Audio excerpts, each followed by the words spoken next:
Go ahead and look at today's session. So today's session was different for me because I had a meeting at work today at 10 o'clock.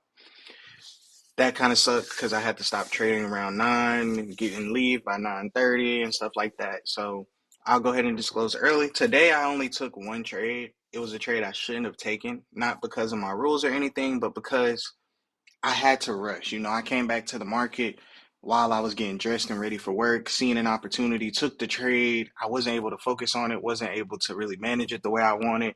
And it turned out to be a full loss, which you guys know is something I'm trying to eliminate.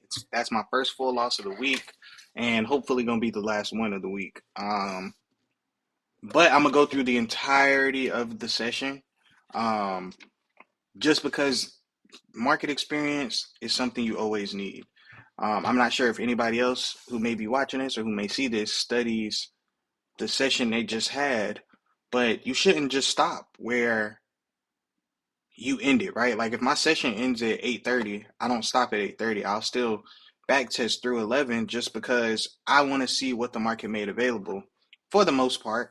Now I might only record the two that I took before that time, but I still like to look to see what else made itself available, just so you get, especially when you took a loss or took losses, because you just get a better idea of how the market moves, what it likes to do by being in the market and messing around with it.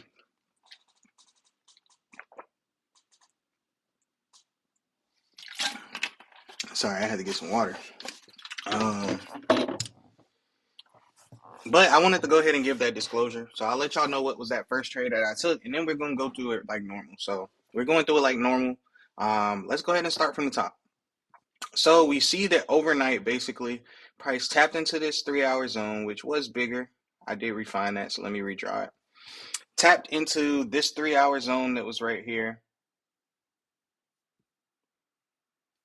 And this was a 3 hour open zone that was left. The 3 hour structure still hasn't been broken. It wicked below but didn't close. So we know that the 3 hour downtrend is still holding impulse, and this is our retracement area. So we still see that the 1 hour high might have broken here. We don't know for sure till we go to the 1 hour. So we're going to go to the 1 hour. I'm going to make sure we're set up there. And so what do we see? We know that the 3 hour low was the same as the 1 hour, and we see that the 1 hour broke, low probability. So from this low that was formed, price pulled back, making this it pulled back, making this the high, pushed to the downside, making this the new low, and it's low probability because it only broke and gave just this one candle. It never gave a second candle push. So we see that price pushed to the downside, and now it just started a retrace. Now what I'm going to do, which is why it was lower, I'm going to go ahead and refine this 3 hour demand because price already tested it once. So this is the first test. I'm willing to get in off of a second test, but it needs to test deeper than it did this first time. So I'm going to go ahead and refine that some. And now I know on the 10-minute, I want to focus on the retrace that occurred off of this new low being formed. So on the 10-minute, I'm focusing on this entire up move, right? So on this retrace, where was the last high broken? So we had a high, pull back, and a high probability zone right here. So we will mark this as high probability 10-minute demand zone. And we understand that this is the high. And we got here maybe like 10, 20, somewhere around this time. So when we got here, the market was already testing this 10-minute zone. But let's go ahead and finish getting our 5-minute and stuff together. So on the 10-minute, what we see is price created a new high. It's retraced. It's now within this demand zone. So we're looking for any type of reversal. But for the 5-minute, we're just going to focus on the retrace that it's in and seeing if there is any uptrending structure change yet for us to potentially look at a continuation or not. So we're going to just go to the 5-minute, focusing on this area here. So we have a high, but it hasn't been broken. So we need to focus on the last place price was broke structure. So that would be right here. So price broke structure here. It had and this is low probability. So we will not need a zone. This was the high. So Price was pushing to the downside, pulled back, pushed to the downside again. So 5 minute here, 5 minute here. Now, because of this low probability, we're going to go to the 2 minute as well. So we see that price pushed to the downside and it started a retrace. We see that it wicked below and now pushed back above. So we want to go to the 2 minute just to see if that broke. It did not. And we don't have any other highs that were broken. So we're looking for the last structure. The last structure was right here. Price pulled back and then shot down all the way to the low. And price has yet to be able to break this low or form any uptrending move. So we'll mark this as a open 2 minute supply area. And at this point, now we're just waiting, right? We're just waiting to see what happens. So let's see what happens with price. We can watch it from the 5 minute, 2 minute, either one. Let's see if price reacts to this 10 minute zone. Nope, price breaks below. Let's see if it breaks on the 10 minute. It definitely did. So because of that, we can get rid of this zone. Oh, sorry about that. We can get rid of this zone and just mark the low as the 10 minute high.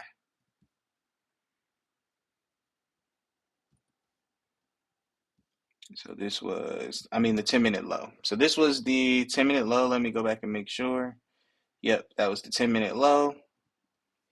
And we understand the 5 minute broke its low as well. So let's see if we get a second candle push making this high probability 5 minute. We do. Let's see where it begins its retrace. Perfect. So its retrace started right here. So we will mark this, or we don't have to even draw a new one. We'll pull this down. This is the new 5 minute low. We can get rid of this one. We don't need that anymore because this one is high probability. Go ahead and draw our 5 minute zone. I'm tripping. 5 minute zone, we can go ahead and measure it, but we can already tell kind of just by the eye test that it is 50%. It's over 50%. So now we're just going to be patient here as well. We don't need the two. We're going to leave the 2 minute open zone because remember, any open zone can be reacted to. So we see it's began a retrace. Let's look on the 10 minute. 10 minute, this isn't a high probability zone. Why? Because price is pushed, but it haven't get closed below here for a second candle push. So let's see what the next 10 minute is. Boom. So now this one in live time, like they were so close to each other that I just considered that a continuation. So now the 10 minute is also of high probability for me, in my opinion. So now I'm going to also wait to see where's the next 10 minute. Boom. So now the 10 minute has began to retrace. So the 5 minute and the 10 minute have both begun retracing. So now I can draw a 10 minute high probability zone. So this is the high. This is the 10 minute low. So I'm going to get rid of the 5 minute for the time being because the 10 minute and 5 minute share the same low currently, which is right here. And we're going to draw our zone, which we know we're going to have to refine this big zone because it is nowhere near 50%. And we're going to come here and refine the zone. So refining the zone comes to about right here, but I actually like it right at this area because there's a nice gap in between here, and this is where structure was before it pushed to the downside. So I like this area for the 10 minute. Again, we needed at least 50%, but when I pull it back and I see other areas that I like a little more, I can pull it back wherever I feel fit. Does it mean it's going to pull all the way back there? No. But putting it in areas that I like for good reasons, like having a gap right here, I like that enough to get in. And I'm going to leave this 2 minute open zone because remember, any open zone that was high probability can be reacted to. We're just waiting to see if price gets to it, test it, and give me an opportunity off of it. If it doesn't and just breaks it, then we just get out. So now we can go back to the 5 minute because we know the 10 minute has started its retrace. We know the 5 minute has started its retrace. So now we can go back to the 5 minute and watch to see, hey, does price make its way to our 5 minute zone? So let's see. No, it doesn't. It actually breaks the 5 minute. Let's see if we get a second candle push. No, not there. Boom. This one did wick lower. If we zoom in, we can see this one wicked lower. And it closed below the original break. So this is now high probability 5 minute. So now let's see where the retrace starts. It keeps pushing, keeps pushing, keeps pushing. Now the retrace has started. So this is the new 5 minute low.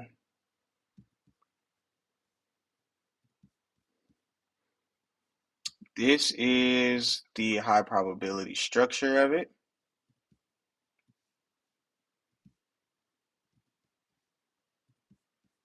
And we're just going to measure it. Make sure it's at least 50%. It's a little bit higher than 50%, and I like where it is currently, honestly. It's a lot of mess going on in here, so as long as it's at 50%, I'm okay with this zone.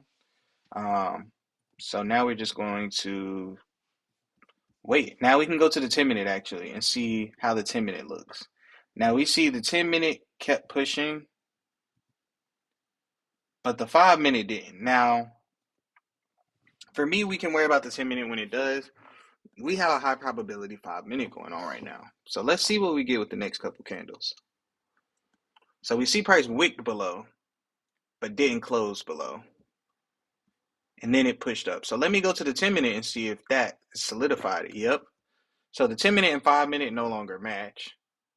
The 10 minute now has its own high probability because it broke and closed below here. But the 10 minute zone is actually the exact same zone I would use for the 5 minute.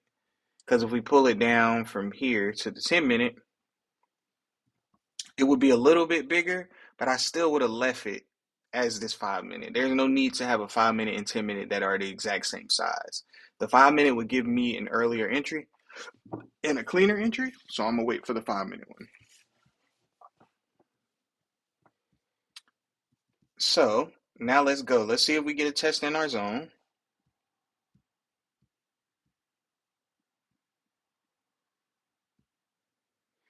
Like this one wicked there, but it didn't give me a nice, like solid anything. It just kind of tapped it so slightly. So we're gonna be patient. So this is the one that I got in on.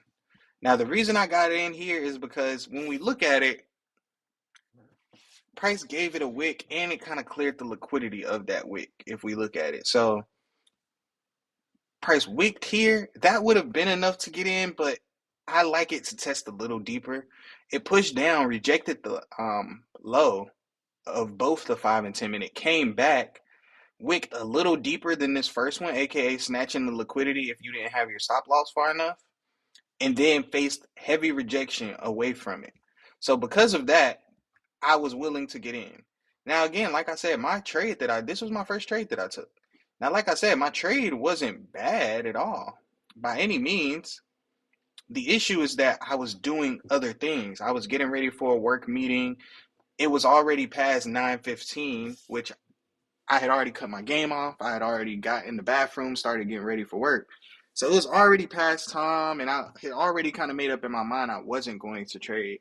But I did see that all of this stuff was happening so close to my zone. And for some reason, I left out the bathroom and seen that this candle had formed, and I was like, let me hop in real quick. I set my stop loss and stuff and got into a trade. So, again, by no means was I saying that the trade I took was a bad trade. It was only a bad trade because I wasn't able to give the trade 100% focus.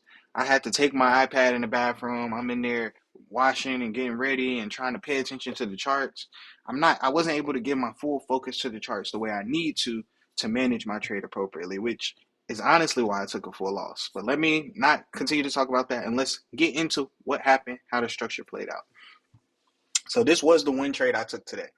And the second trade is going to be the one that I wasn't able to take because I was at my work meeting, but I was paying attention to. So we got a nice rejection here. I like this candle. It's a little deeper in there, and it's heavy rejection off of this. Like this one tapped it a tiny bit and gave crazy rejection, and then it rejected the downside. This one came and gave another rejection off. So that just gives me a idea that price wants to go down. So let's see if we get entered. Boom. We definitely do get entered right here. So what I'm going to do now is look for areas to manage it to the downside. So on the 2 minute, there is no downside break. So let's look for the last 2 minute structure that was broken in general. The last 2 minute structure in general was all the way back here, this low, which was low probability. So that would have made this the high and this the low. So what I'm going to do now is just go to the 1 minute because the 2 minute, the structure is too far away. So on the 1 minute, it formed a low, but no low was broken. So now I'm looking for the last area of price broke structure, which would be right here. Price broke this high and its high probability 1 minute structure. High probability 1 minute structure.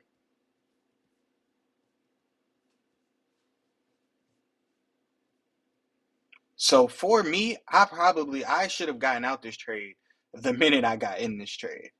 Now, you might be saying, why is that the case? Well, let's look. I got in right here on this wick. So looking at it on the 1 minute, this is the wick right here that got me into my trade, right? But it happened at a 1 minute high probability supply zone. I mean demand zone.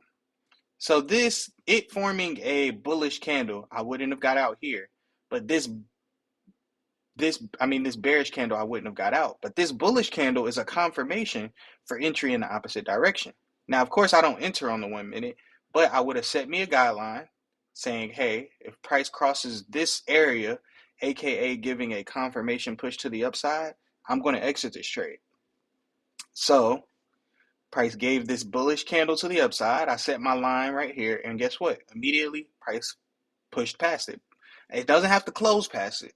If it pushes past it, then I'm exiting. So this is where I should have exited for a small loss. But again, this was one of the downsides of my ability to not be able to focus 100% on the market. So when I got in this trade, I didn't even notice this till after I got out of the trade, right? And the whole time I'm looking at it, I'm like, okay, I have the 1 minute high here, 1 minute low here, and either it's going to hit my stop loss or wick me out. And guess what happened? I didn't take the early exit because I wasn't there to pay attention, and price stopped me out for a full loss. So I took one full loss today, like I said in the beginning. But there was opportunity to exit early, and that's why you shouldn't be trying to trade when you got other things you're doing that you have to do, other um, important things. Like me, I play the game while I'm trading, but that's typically when I'm being patient. The minute price gets to a certain area that I need it to get to, I'm pausing the game and going to my charts and focusing for as long as I need to. And then once there's a break again, I might play my music again, play my game a little bit again, and then focus on the chart as it needs my attention and hyper focus. And then when it doesn't, I'm doing something else. Because if you just sit here staring at the chart, you will start to see structure that is not real. You will start to see things that you shouldn't see. Typically your first analysis is correct. When you stare at the charts too long, you're going to start overanalyzing. Like, I see this candle doing this. And you're going to zoom in. You're going to start trading things you're not supposed to be trading. Find something to do while you're being patient in the market. Because being patient is like 80% of your trading. So this was the first trade I took. This is how I took the big loss, but there was opportunity for a small loss to be taken. And even if I missed this initial exit, the second one came right here. I would have put my thing here, and I would have been able to get out for a small loss. Would I have lost most of it? Yes, but I would have still been able to get out a little bit smaller than taking the full loss, which every dollar counts as far as your capital. Never forget that. So that was the first trade. Now let's go back to the 5 minute, right? Because it's still testing within this 5 minute area, which means price can give me a second rejection out of this area somewhere. So let's see what happens. Boom. Price immediately breaks, closes past. So we are done with this, and that means structure has changed. So this is now the 5 minute low because this is the lowest point. And let's see if this pushes off. Boom. And this is the 5 minute high. Now there's a couple things going on here. So one, prices started to pull back, prices low probability. So I can go to the 2 minute and look for structure, which I see that price broke to the downside here. It's a low probability, but I also have a 5 minute confirmation here. So for me, this created new structure, but this would have also been a trade opportunity. So I would have been able to get in a little bit lower. Now, would I have pulled my stop loss all the way up? The safe trade would have been for me to pull my stop loss all the way up here. Would I have done that with such a large wick? I'm going to be honest, I would not have. This candle wicked up to the zone and then gave a lot of bullishness to the downside. I'd have entered right there and I would have split the difference, honestly. I would have probably put it at about 14 because all the way up here, I mean, that's the safe one. So if you're trying to be safe now, me being real with myself, I would have been more aggressive. I would have put it probably right at 14 because the way it gave downside rejection, like, I'm just comfortable with that. Typically, you guys know I hug the wick a little bit, but this time that's why I've given it more space to give it room to let me know if I'm wrong or not. So with a 14 pip stop loss, you know what? Let me do it the right way, right? We're gonna take it all the way up to you. Nah, I'm gonna do it the way I would have done it. Sorry. So I would have done it a little bit above this, splitting the difference between this high and this high right here at the 14 pip, which means I would have been looking for 30.5 pips as TP.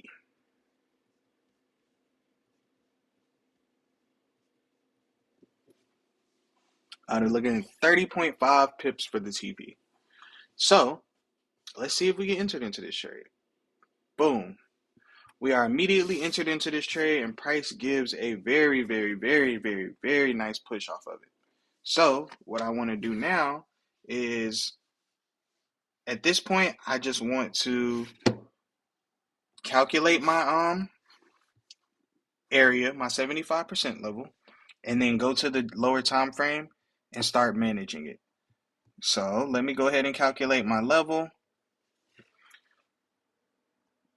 So for me, it is 30.5 times 0.75, which is 22.8. So I would just pull it up to 22.8. Mark this level as partial, and then pull this back down to the 30.5. And now we're going straight to the 2 minute to manage, right? And all we're looking for is the last low that was broken on the 2 minute. So the last low broken on the 2 minute was right here. There was a low, pull back, and then price kept pushing. So, and it's high probability. So I can mark this as a zone. So as of right now, if price were to come back up and break this zone right here, then I'm exiting, which now that means I have a protected area in this trade, so that if price does reverse before it gets to my 75% level, I'm not taking a full loss. Now let me go to the 1 minute to see if there's even more structure anywhere. Going to the 1 minute, there isn't. This was the last pullback and break, and then price is just impulsing right now. So we can stay watching it on the 2 minute and just see when does price solidify its low. So it pushes some more, pulls back. Did it give? Did this wick lower? Nope. So this was the start of the pullback.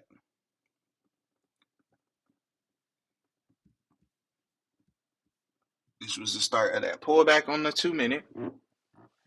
And we can get rid of some of this stuff. No, we're going to leave it just for the sake of the trade. So price pull back. As long as it doesn't break this high, we're good. Rejects off the moving average. Let's see what it does. Boom. And it keeps pushing past it now. So it broke this low and gave a second candle push. So now I have a new zone. Let me go to the 1 minute. 1 minute is matching up with 2 minute. Well, actually, no. The 1 minute gives me a better, because remember, with structure, I'm only looking for where price broke. So on the 1 minute, I actually have a zone right here. This little pullback as an area of protection. and it's high probability.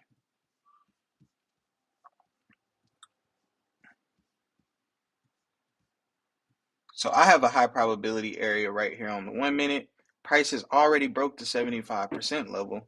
And so at this point, I'm just looking for price to either smack through TP or to keep pushing. So let's see what happens.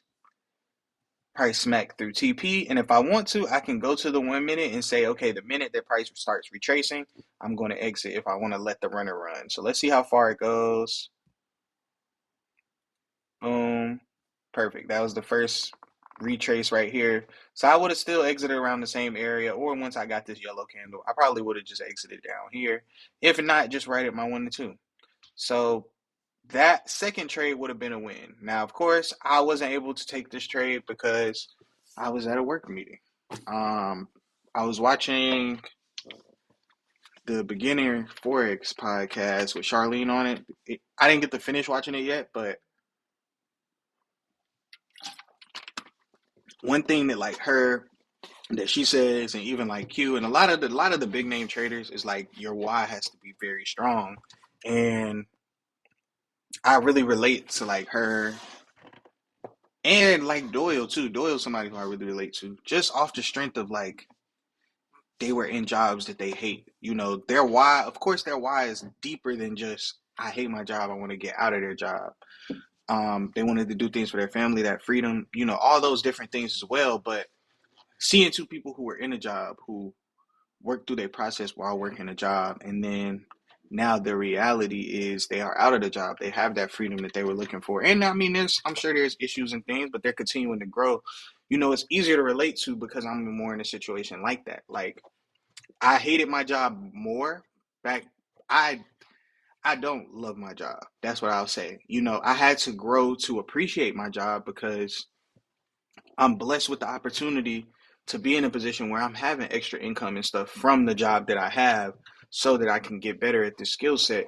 And this skill set is going to allow me to remove myself from my job. But by no means do I like my job. Like I just don't like using the word hate anymore because you feel me? Like I work in a commission job, so I still have to show up and perform. And once I put out there that I hate it, you feel me? It's like once I get there, it changed the way I was approaching it. I wasn't giving it my all. And honestly, if I go to work and put in good effort, I make more money. If I make more money, I have more capital to put into my trading.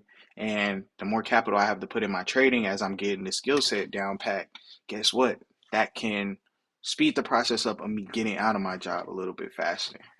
So I had to really learn, stop using the word hate when it came to my job and say, I don't want to be here. Like at the end of the day, God, the Most High knows that I don't want to be here and I don't think this is for me. I want that freedom that comes with the skill set and being a trader.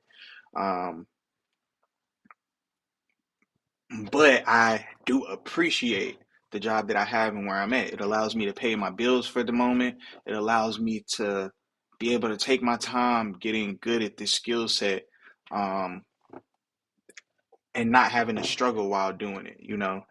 But, you know, things like this where I have to break my routine for meetings that I feel like could have been in emails that could have been pointless.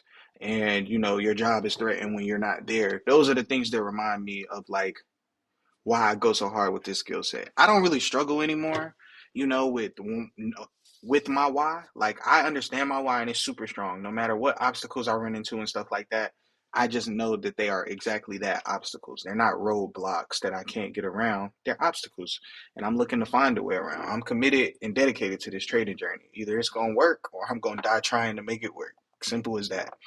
But yeah, today was one of those examples of like I had to cut my trading session short. Like I had to rush getting out of here when I really don't even have to show up to work till 2:30 today. I had to go to work way before my shift for a meeting, cut off my time from the charts that I have set aside every day just to show up to that job. Like that's an example, and those are the things that like put me in that state of mind of like, yeah, I'm ready to get up out of here. But I know that things are going to happen when they need to. At the end of the day, I'm on the right path. I don't allow those things to make me feel like I have to rush my process and over leverage my account and just get one big trade so I can quit immediately. Like, no, I'm gonna let it build up slowly. That way I'm showing that consistency. I'm able to build me a little nest egg, have money sit to the side, have a big enough account that I've been able to consistently grow and grow so that that I can basically make my monthly expenses in a matter of one to two trades, one to two winning trades. And honestly, that's the point when I feel like I'm going to be ready to quit. I've already kind of took it to God what I think I would need to get in that situation. I would need a certain amount, 12 months, really like 8 to 12 months or more of my monthly expenses put up that is not touched. So that's money that's just going to be sitting there untouched in case I have bad months, bad weeks, because the bills are still going to be due no matter how I do in the market. And then I want a big enough trading account to where um, I'm making my monthly expenses in a matter of one to two trades. So basically, my idea is, the first week of the month, if I can get one to two wins, okay, now I'm gonna take my monthly bills out. My bills are paid for the entire month. And now the rest of the month is to grow my account and make me a little spending money so I can go out and do nice things with my girlfriend and for my family and just nice things in general. Um, but really, those are the two main things. Making sure I have my nest egg set to the side so that even if I have a bad month trading, I'm in some deep drawdown where I really can't take bill money out. I have I'm covered. And then on the months that, but also then having an account big enough to where within the first week, if I hit on one or two trades, my monthly bills are paid. I take my bill money out, and then the rest of that money is for me to add to my nest egg a bit. You feel me? Not just let it sit at 12 months, but oh, if I made a whole lot of money this month, okay, I'm gonna add 2 more months to my nest egg because that means if my trading goes completely bad, it would have to go bad. I would have to go on a 12-month losing streak. But if I add 2 more months to it, now I would have to go on a 14-month losing streak to be in a position where I would have to look for a job again. And I know, you feel me? Like, I've always heard quotes and stuff like, the devil will give you stuff quick, but it ain't gonna last. The Lord, it's gonna take its time. It's gonna require some patience for you to get where you're going, but it's gonna be forever. And that kind of really calmed my nerves and calmed my brain down about trying to get to it so fast. It's like, nah, let me do it the right way. Let me do it the consistent way. Yeah, I could just show up to the market, over leverage, and get lucky and hit on one or two big trades, and now I'm filled with capital. But guess what? Now I don't have no track record of consistency. Or I can take it slow. I can build a track record of consistently show that I can consistently build profits in the market, consistently take profits away from the market. And then at that point, it's easier to trust myself when I leave my job because bro, once I leave this job and I'm able to sustain myself off trading, I am not going back to another job. Like, that is a guarantee. On this video, January 24th, 2024, I guarantee you, whenever the time comes that I can walk away from my job, um, and at least be pretty well set up to just trade, I am not going back to a job. Now, do I think just trading will end up being what I do forever? Like, no.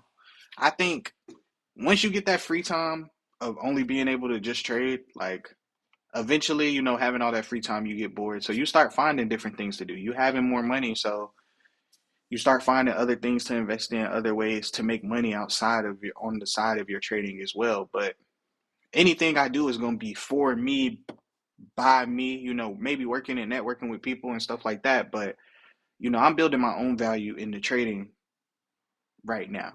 And then once I get to that point, I can worry about that stuff. But all I know for sure is, like, once I'm done with this job, bro, I am not going back to no job. And so if that means I have to take a little longer, be a little bit more patient in this job that I have now, so I can really put myself in a great position to not have to go back, then I'll take that time, bro. I really don't care.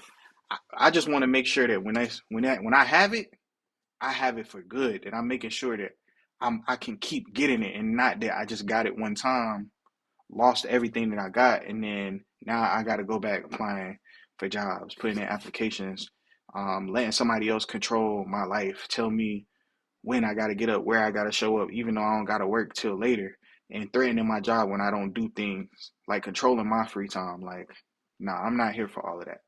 So This was today's session. Today was a good session. I mean, I took the one loss, but it was definitely an opportunity for a loss and to redeem myself with a W. Tomorrow, I get to have my entire trading session, so I'll be back showing y'all what I did in the market. And today, y'all got a little bit of just psychology and other stuff when it comes to the trading and trading niche in this video. I mean, at the end of the day, I feel like most people trading probably have a job that they hate and are trying to leave and they want that freedom. So just giving y'all a little insight of showing like, shit, I'm a regular person too. And I'm a definitely good disciplined trader, but as you can see, if you look through my other videos, I make mistakes. I'm human just like anybody else. Shit, every trader who you probably watch and love to watch, they human too. They going through stuff and they probably going through exactly what you're going through. Now the difference is when you look at them now, they already on that next level. But you can go back and watch their old videos, or shit, you can come watch my videos and watch me as I get to that point. Um, other than that, that's really all for today. I don't want this video already long. Um, but y'all have a good one, man. I'm gonna be back tomorrow.